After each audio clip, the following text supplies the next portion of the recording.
계시는 한 명이 사울에게 이르되 다윗이 무릎을 들고 와서 손으로 한즉 사울이 상쾌하여 낫고 양면이 그에게서 떠나더라. 아멘. 오늘 본문인 사무엘상 16장 14절의 하반절은 악령이 그를 번뇌하게 한지라라고 하였습니다. 쉬운 한글 성경을 보면 번뇌를 공포 또는 괴로움으로 번역한 것을 볼 수 있습니다. 사람들은 왜 살아가면서 공포를 또 괴로움에 시달리는 것일까요? 제가 이번 주 뉴스에서 공황장애라는 뉴스를 거듭하여 2번이나 찾아볼 수 있었습니다. 공황장애를 갑자기 극도의 두려움이나 불안을 느끼는 공포의 일종이라고 설명하는 것을 보았습니다. 또 다른 기사에서는 건강보험 심사평가원에 따르면 공황장애로 병원을 찾는 환자가 하루에만 600명이 넘는다고 하였고 지난 5년 동안에 그 치료 환자가 2배가 늘었다라고 발표하였다고 합니다. 한마디로 현대인들은 불안과 공포를 느끼는 사람이 계속 늘어가고 있다라는 뉴스인 것입니다. 성경 속에서 고난의 상징인 욥의 이야기를 찾아보면 욥기서 3장 26절에도 나에게는 평안이 없고 안일도 없고 휴식도 없고 불안만이 있구나라고 하였습니다. 또 욥기서 21장 6절에 보면 내가 기억하기만 하여도 불안하고 두려움이 내 몸을 잡는구나라고 하였습니다. 즉 이렇게 성경의 유인들이 또 오늘날의 많은 현대인들이 공포와 또 불안을 토로하고 있는 것을 볼 수 있습니다. 그런데 놀라운 것은 현대인들이 어쩔 수 없는 불안과 공포는 할 수 없는 일이지만 스스로 자신을 불안과 공포의 환경으로 스스로를 몰아가고 있다라는 것입니다. 대표적인 놀이공원인 에버랜드에는 매년 호러메이즈라는 공포 체험관을 운영하고 있다라고 합니다. 그 안에는 수술실, 또 고문실, 감옥같이 평소에 사람들이 불안해하고 공포스러운 환경을 일부러 만들어서 사람들이 자기 돈을 내고 그 안에 들어가서 공포와 불안을 느끼고 있다라는 것입니다. 이 에버랜드뿐만 아니라 많은 휴양시설에서 이런 공포 체험을 주제로 한 시설을 운영하고 있다라고 합니다. 또 요즘에는 노모포비아라는 이 용어가 유행하고 있다라고 합니다. 노모포비아라는 것은 현대인들이 스마트폰이 자신의 손에 없으면 느끼는 불안과 공포를 뜻한다라고 합니다. 따라서 현대인들이 스마트폰을 잃어버리거나 또는 배터리가 다 되어서 더 이상 핸드폰을 사용하기 없게 되어지면 이런저런 불안과 공포에 휩싸이게 되어지고 이러한 비율이 70%에 이르는 경험을 가지고 있다라고 보도하는 것을 찾아볼 수 있었습니다. 이처럼 현대인들이 불안과 공포 가운데 살고 있는 것입니다. 이제 다음 주면 작년 10월 29일에 이태원에서 할로윈 축제로 인하여서 젊은이 159명과 200여 명의 사상자를 낸 그 할로윈 축제를 앞두고 있습니다. 멀쩡한 사람들이 피를 흘리고 온갖 회개한 공포와 불안으로 그렇게 거리를 휘젓는 것이 할로윈 축제가 아닙니까? 이제 이번 주말에도 또 서울의 도심과 여러 곳에서 이 불안과 공포의 할로윈 축제로 많은 젊은이들이 이렇게 문화에 휩싸이게 되어질 것입니다. 이제 우리는 이 사회가 주는 또 이런저런 모양의 불안과 공포에서 어떻게 벗어날 수 있는 것일까요? 시편 42편 5절은 내 영혼아 내가 어찌하여 낙심하여 어찌하여 내 속에서 불안해하는가? 너는 하나님께 소망을 두라. 그가 나타나 보호심으로 말미암아 내가 여전히 찬송하리로다 라고 하였습니다. 또 시편 43편 5절에서도 내 영혼아 내가 어찌하여 낙심하여 어찌하여 내 속에서 불안해하는가? 너는 하나님께 소망을 두라. 그가 나타내심으로 내 하나님을 여전히 찬송하리로다라고 하였습니다. 분명 시편 42편과 43편이 다름에도 불구하고 똑같은 말로 사람이 불안을 느끼올 때에 하나님께 소망을 두라라고 권면하고 있는 것을 볼 수 있습니다. 이처럼 성경이 교훈하는 불안과 공포를 벗어나는 방법은 오직 하나님을 의지하며 하나님을 소망할 때만이 이 불안과 공포에서 벗어날 수 있음을 우리에게 교훈하여 주고 있는 것입니다. 신약 성경인 빌립보서 4장 6절로 7절도 아무것도 염려하지 말고 다만 모든 일에 기도와 간구로 너희 구할 것을 감사함으로 하나님께 아뢰라. 그리하면 모든 지각에 뛰어난 하나님의 평강이 그리스도 예수 안에서 너희 마음과 생각을 지키시리라라고 하였습니다. 이처럼 사람의 불안과 공포는 하나님께 의지하며 기도할 때에 해소되어질 수 있는 것입니다. 그런데 문제는 하나님을 믿는 성도들 중에서도 여전히 불안한 성도들이 있고 하나님을 믿는 성도 중에서 여전히 공포에 사로잡혀 있는 성도들이 존재하고 있다라는 것입니다.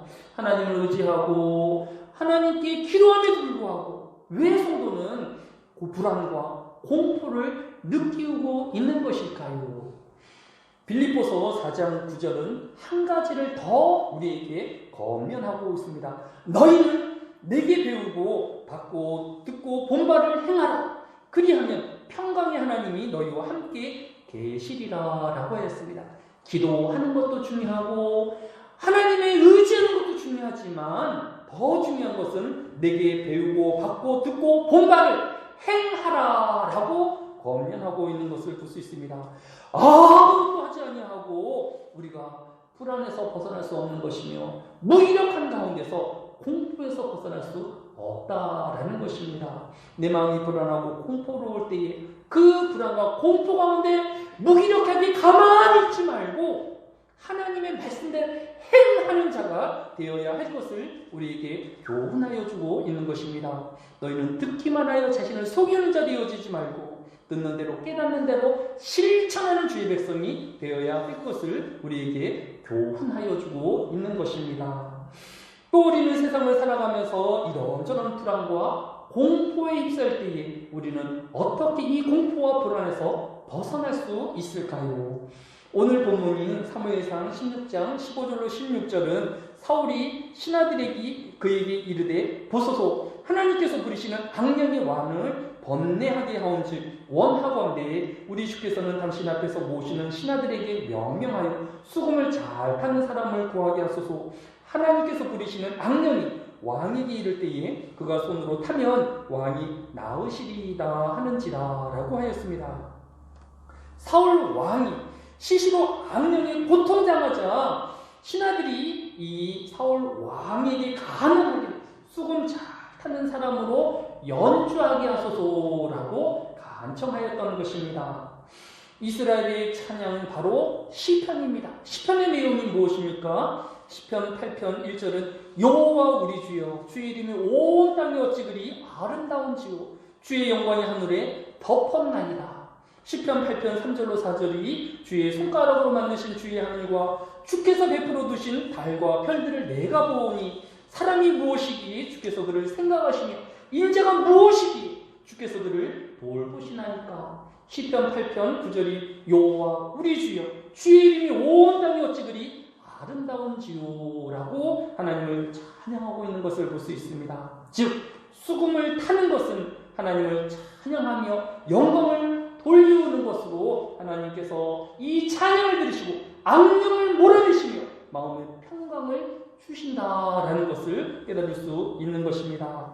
오늘 본문인 결론인 사무엘상 16장 23절이 그것을 우리에게 보여주고 있습니다. 하나님께서 부리시는 악령이 사울에게 이를 때에 다윗이 수금을 들고 와서 손으로 탄즉 사울이 상쾌하게 낫고 악령이 그에게서 떠나더라라고 하였습니다. 불안과 공포로 살아가는 현대인들은 또 성도들은 평안과 또 마음의 안정을 위하여 우리의 삶 속에서 하나님을 찬양하는 입술이 되어지며 늘 감사하는 마음으로 살아가야 할 것을 우리에게 교훈하여 주고 있습니다. 다윗은 우리에게 이 시간도 시편 103편 1절로 2절에 내 영혼아 여호와를 송축하라. 내 속에 있는 것들아 다 그의 거룩한 이름을 송축하라. 내 영혼아 여호와를 송축하며 그의 모든 은택을 잊지 말지어다 라고 하였습니다. 우리는 이 한 주간 이 세상의 공포와 불안에서 벗어나기 위해서라도 하나님을 찬양하는 자가 되어지며 그의 은택을 잊지 아니하고 감사하는 한 주간이 되어야 할 것입니다. 또 사도행전 16장 25절로 26절은 한밤중에 바울과 실라가 기도하고 하나님을 찬송함에 간수들이 듣더라. 이에 갑자기 큰 지진이 나서 옥토가 움직이고 문이 다 열림에 모든 사람이 메인 것이 다 벗어진지라 라고 하였습니다. 사도 바울이 유럽의 첫 성인 빌립보에서 복음을 전파하다가 붙잡혀서 감옥의 가장 깊은 곳에 갇히는 자가 되었으며 발에는 착고가 차여서 비참한 신세임에도 불구하고 그의 동료인 실라와 함께 하나님을 찬양하기 시작하였습니다. 그때에 지진이 일어나고 옥토가 움직여 모든 옥문들이 열리고 자신의 발에 진 착고가 벗겨지는 체험을 하였던 것을 볼 수 있습니다. 우리는 때때로 내가 원하지 않지만 바울과 실라가 빌립보의 깊은 감옥에 갇혔던 것처럼 이런 깊은 실패와 좌절 가운데 우리는 실망할 것이 아니라 오히려 그 하나님을 찬양하는 입술들이 되어야 할 것입니다. 성경은 이사야서 43장 21절로 이 백성은 내가 나를 위하여 지었나니 나의 찬송을 부르게 하려 함이라 라고 하였습니다. 각기 세상의 물건과 존재에는 목적이 있는데 하나님께서는 우리 인간을 하나님을 찬양하는 존재로 지으셨다라고 말씀하셨습니다. 이 한 주간도 우리는 그 하나님을 찬양하는 자가 되어지며 영광을 돌리는 자가 되어지며 감사하는 영혼이 되어야 할 것입니다. 사랑이 많으신 아버지 하나님, 이 세상의 불안과 공포가 모든 사람의 마음들을 빼앗아가고 있습니다. 하나님 백성들 오직 하나님을 의지하는 자가 되어지며 소망하는 자가 되어지고 기도하는 주의 백성들이 되어지게 하여 주시기 바랍니다. 이 한 주간도 하나님을 찬양하는 주의 백성들이 늘어가게 하여 주시며 늘 하나님께 감사하고 존재되어짐에 목적을 다하는 주의 백성들이 되어지게 하여 주옵소서. 감사를 드리오며 예수님의 이름으로 기도드렸사옵나이다. 아멘. 다 같이 찬송가 384장으로 찬양합니다. 384장입니다.